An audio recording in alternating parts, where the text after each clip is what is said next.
Good morning sir. Good morning बच्चों, good morning. तो sir आज क्या पढ़ाने वाले हैं?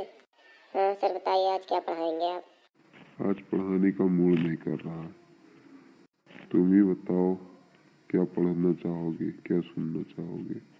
सर आज पढ़ने का हम लोग का भी मूड नहीं है। आज कोई कहानी वहानी सुना देते तो सही रहता। हाँ सर कहानी सुना दीजिए।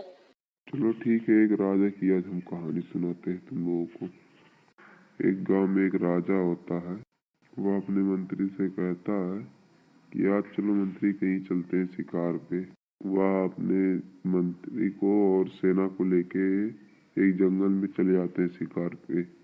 राजा थक जाते हैं और थोड़ा पीछे आराम करने लगते हैं। तब तक उनकी सेना बहुत आगे निकल चुकी होती है और वह रास्ता भटक जाते हैं। और वह देखता है कि उसके मंत्री और उसकी सेना कहीं नजर नहीं आते। बहुत दूर चलने के बाद उसे बहुत दूर एक झोपड़ी नजर आती है। तभी वो झोपड़ी के पास जाते हैं और देखते हैं झोपड़ी में एक अंधा व्यक्ति बैठा होता है। वह बहुत निबंधन के साथ कहते हैं कि हे सूरदास, क्या आप हमारे मंत्री और हमारे सैनिक को देखे हैं?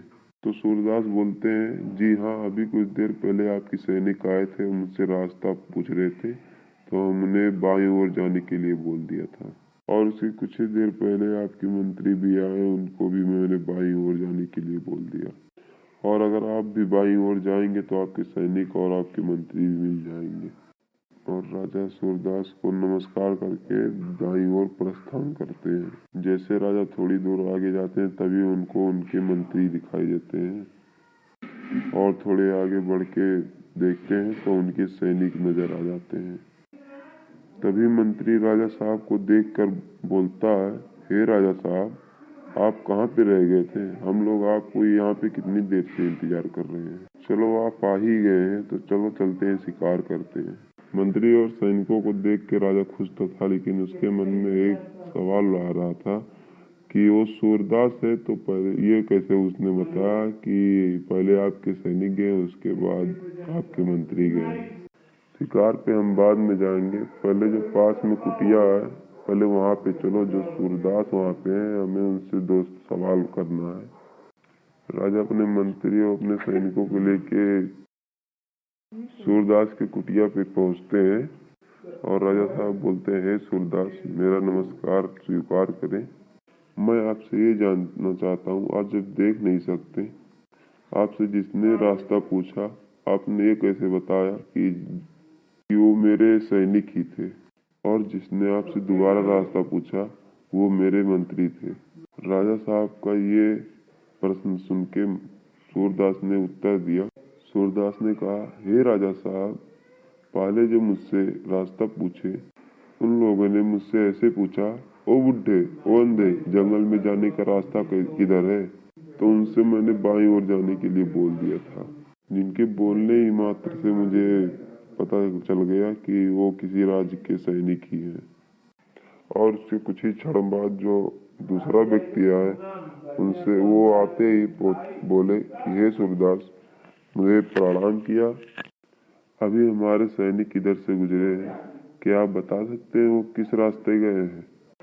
तभी मैंने उन्हें बाईं ओर जाने के लिए बोल दिया और बोला कि अभी कुछ देर पहले आपके सैनिक को मैंने रास्ता इधर बताया है जाने के लिए।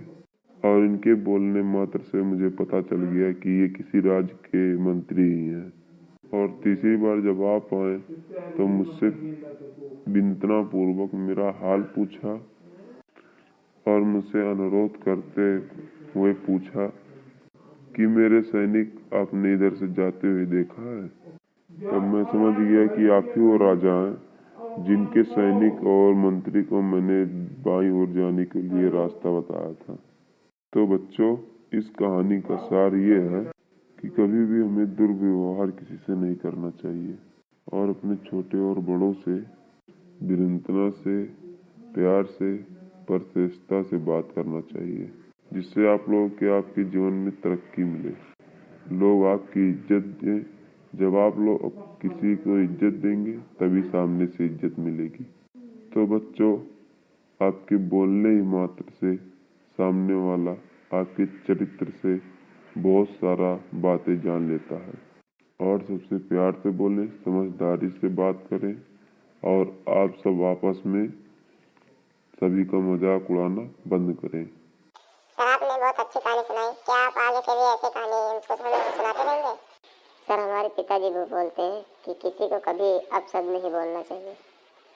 तो बच्चों, मुझे विश्वास है तुम लोगों के ऊपर कि आप हमारी कहानी पे गौर करेंगे और कभी किसी का मजाक नहीं उड़ाएंगे और कल भी ऐसे कहानी आप लोगों को सुनाएंगे।